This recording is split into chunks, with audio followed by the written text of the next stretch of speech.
আসসালামু আলাইকুম, সবাইকে রমজান মোবারক। সবাই কেমন আছেন? তো আজকে রমজানের প্রথম দিন, তো সেহরিতে আমরা কী কী খাবো সেটাই আপনাদেরকে দেখাবো। বেশি কিছু রান্না করিনি, যেটুকু রান্না করেছি সেটুকুই দেখাবো। আমার প্রথম ব্লগ দেখবেন। তো প্রথমেই দেখাচ্ছি মাংস। এটা দেশি মুরগির মাংস ভুনা করেছি। এখানে মাছের পেটি দিয়ে, আলু দিয়ে, বেগুন, সিম, শাক দিয়ে একটা চচ্চড়ি করেছি। আর এই জায়গাতে এটা হচ্ছে শুটকি ভর্তা করার কারণ একটাই, সেটা হচ্ছে রমজানের সময় ঠিকমতো খাওয়া যায় না, যার কারণে ভর্তা করেছি, চচ্চড়ি করেছি, যাতে ভালো মতো খেতে পারি আর কি, একটু হলেও খেতে পারি। তো এই যে আমি বেশি কিছু রান্না করিনি, অল্পটুকু রান্না করেছি, এইটুকুই, বেশি রান্না করিনি কারণ আমরা মানুষ দুইজন মানুষ, এইটুকুতেই হয়ে যাবে, তাও থেকে যাবে। তো আমার এটাই হচ্ছে রমজানের প্রথম দিনের সেহরির খাবার। তো সাথে থাকবেন, আরও সুন্দর সুন্দর ভিডিও করব, খাবার ভিডিও আপনাদেরকে দেখাবো, তো পাশে থাকবেন। তো এখন আমি এই যে আইস মোল্ড নিয়ে নিয়েছি, এখন এটাতে পানি তুলে আইস করব কালকের জন্য। যদি আগে তৈরি করে রাখি তাহলে কালকে জমতে কালকে যখন জুস বানাবো বা কিছু বানাবো এটা প্রয়োজন হবে। তো এটা ধুয়ে পানি ভরে নিয়ে আসি। যদিও এখন গরম পড়ে নাই তেমন একটা, কিন্তু তারপরেও ইফতারে ঠান্ডা ঠান্ডা শরবত থাকলে অনেক মজা লাগে। চলো এটা পরিষ্কার করে পানি ভরে নিয়ে আসি। তো গাইস দেখো, আমি এখানে আইস বানানোর জন্য রেখে দিয়েছি। আমি কতবার অকর্মা যে আমি আইস বানাতে লাগবে, পানি ফেলে দিয়েছি এখানে। তো এটা এখন পরিষ্কার করিতে হবে। এই যে রেখে দিয়েছি। এখন এই সুযোগে আমার ছোট্ট সংসারটা আমি তোমাদেরকে দেখাই। হ্যাঁ, আমার ছোট্ট রুম, কিন্তু বেশি বড় না, আমি তোমাদেরকে দেখাই।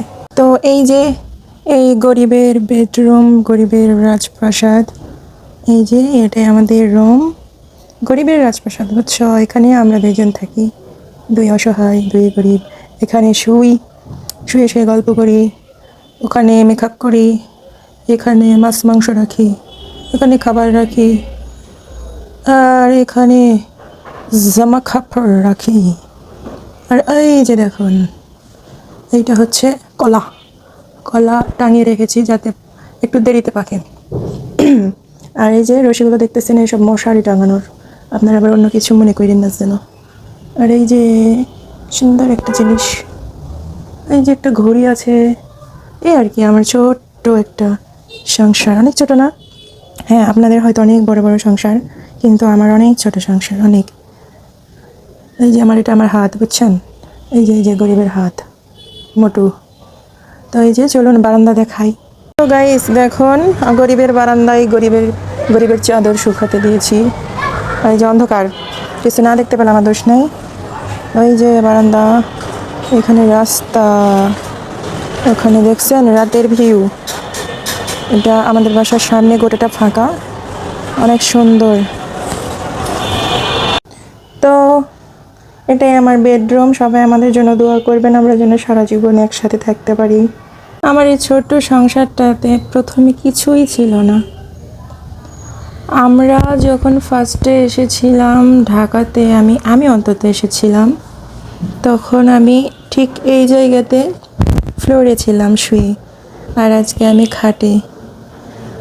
আজকে এই ছোট্ট সংসারটাতে একটা একটা করে কিনতে কিনতে কতগুলো জিনিস কিনে ফেলেছি। একবার দেখেন কতগুলো জিনিস কিনে ফেলেছি। তো এগুলোই আর কষ্ট করে কিনেছি, আরও কিছু কেনার ইচ্ছা আছে, আল্লাহ ভরসা। গরিব মানুষ, তেমন হয়তো বা অন্যান্যদের মতন সুন্দর বেডরুম না, কিন্তু এটা দিয়ে আমার কাছে অনেক সুন্দর। তো আপনারা আমাকে কমেন্টে বলতে পারেন আমার এই রুমটাতে কোন জায়গাতে কি কি জিনিস নিলে বা কি জিনিস রাখলে কেমনভাবে সাজালে সুন্দর লাগবে, আপনারা কমেন্ট করবেন। আর ফুলের গাছ কিনবো, আপনারা কমেন্ট করবেন কি ফুলের গাছ কিনলে বা কোন জায়গাতে রাখলে সবচেয়ে বেশি ভালো লাগবে, এটা আপনারা আমাকে কমেন্ট করে বলবেন। আমি আস্তে আস্তে আপনাদের ভালোবাসায় আস্তে আস্তে কিনে ফেলবো। তো সবাই ভালো থাকেন, আল্লাহ হাফেজ। আচ্ছা দাঁড়াও, যেও না, দাঁড়াও। তোমরা যে আমাকে এটা মনে করে দাও না যে আমি তো ছোলাই ভিজাইনি, কালকে ইফতারে আমি কি খাবো, মনে হচ্ছে এমন করে দিই তোমাদের। তোমরা মনে করে দিবা না যে আমি ছোলা ভিজাইনি? মনে করে দিতে পারো। তো চলো ছোলা ভিজাবো।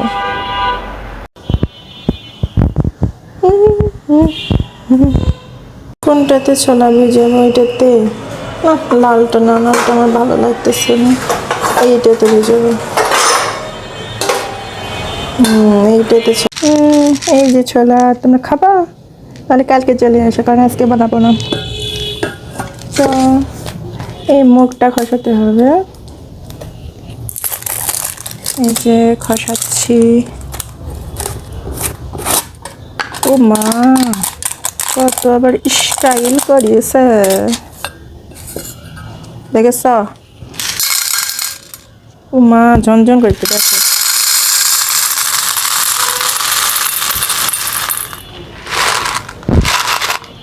এই যে ছোলা বুট খাইবানি কেমন আছে? এখন পানি দিয়ে দেবো। পানি কি শর্ট পড়বে? পড়ুক, আমরাই তো খাবো, বাজারে তো বিক্রি করুম না। এই যে সুন্দর লাগতেছে। তো এটা ভিজুক। যদি তোমরা এটারও ভিডিও চাও কিভাবে তৈরি করব ছোলা বুট, তাহলে কমেন্ট করে জানিয়ে দিও।